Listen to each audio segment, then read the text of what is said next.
Saya akan buat menu berasaskan mi yang diberi nama mi telur. Mi telur ni memang sangat ringkas sebenarnya.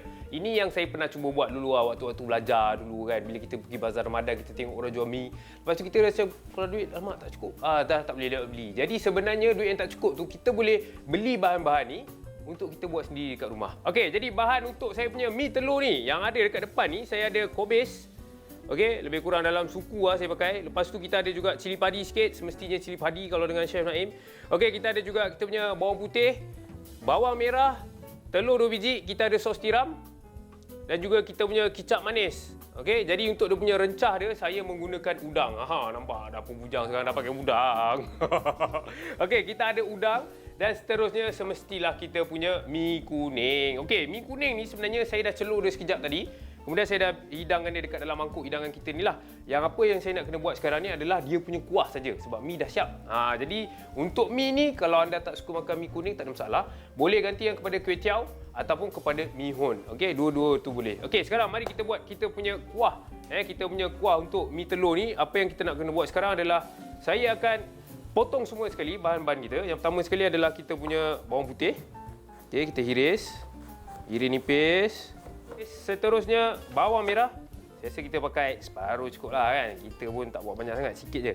Iris senipis yang boleh sebab supaya kita nak masak dia nanti dengan lebih mudah. Lepas tu dia cepat sikit lah masak kan. Tak adalah kita nak perlukan masa yang lama untuk tumis. Seterusnya kita punya cili padi.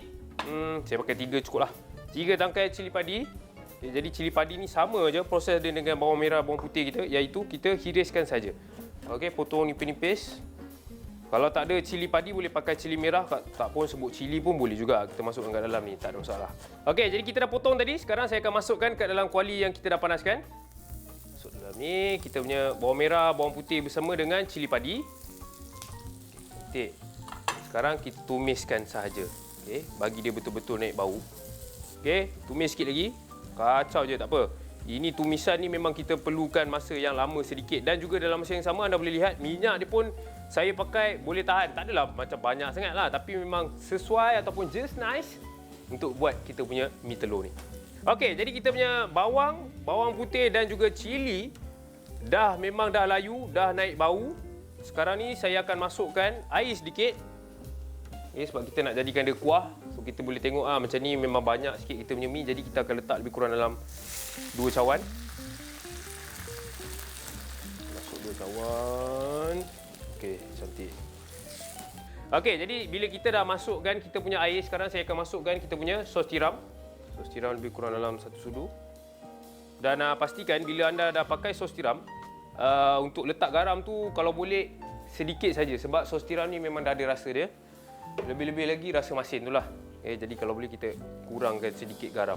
Dan untuk bagi dia seimbang sebab saya dah masukkan sos tiram, dia punya rasa masin tu dah ada, saya nak bagi seimbang dengan rasa manis, saya masukkan kita punya kicap cair. Masuk dalam ni. Kicap cair lebih kurang dalam 2 sudu, sos tiram 1 sudu cukup. Okey, sekarang ni apa yang saya nak kena buat adalah kita nak bagi dia merenih sebentar. Maksudnya macam ni. Nampak dia dah ada mula membuih-buih macam ni, kita dah boleh perlahankan sedikit api. Okey, jadi bila dia dah merenih macam ni, kita dah boleh masukkan bahan yang lain jugalah. Seterusnya adalah kita punya kobis. Saya akan hiris sedikit. Maksudnya kita takkan habiskan dia, tapi kita pakai sedikit je lah. Separuh mungkin daripada kobis yang kita dah ada kat depan ni. Sebab dia kalau terlalu banyak pun, kita punya mi pun banyak ni je kan. Jadi kita jangan terlalu banyak kan. Okey, selain daripada kobis, anda boleh gantikan juga dengan cendawan boleh. Okey, kalau rasa macam nak masukkan lobak merah pun boleh juga. Tapi bagi saya, kobis ni pun dah memadai. Okey, masuk terus kat dalam. Okey, jadi kita dah masukkan kita punya kobis. Seterusnya saya akan masukkan udang. Udang ni kalau nak jimat, pakai beli yang frozen je. Yang memang ada jual frozen kat mana-mana pasar raya tu biasanya ada jual yang frozen. Jadi itu lebih murah sikit lah. Sesuai lah untuk menu kita dapur bujang ni. Okey, kita dah masukkan udang. Sekarang ni saya akan masukkan telur. Cara dia sebenarnya kita memang nak bagi telur ni macam likat-likat sikit kat dalam. Jadi kita akan pecahkan. Kemudian kita akan gaulkan dia dekat dalam ni. Okey, kita tengok sebiji dulu cukup ke tak telur. Okey, kemudian kita kacau je macam ni. Kita nak bagi dia jadi pekat-pekat. Jadi anda boleh lihat lah dia punya telur tu kan, dia dah jadi macam apa orang kata macam sarang. Kita nak macam tu. Tapi rasa macam tak cukup. Tak cukup, tak apa. Kita tambah lagi sebiji telur.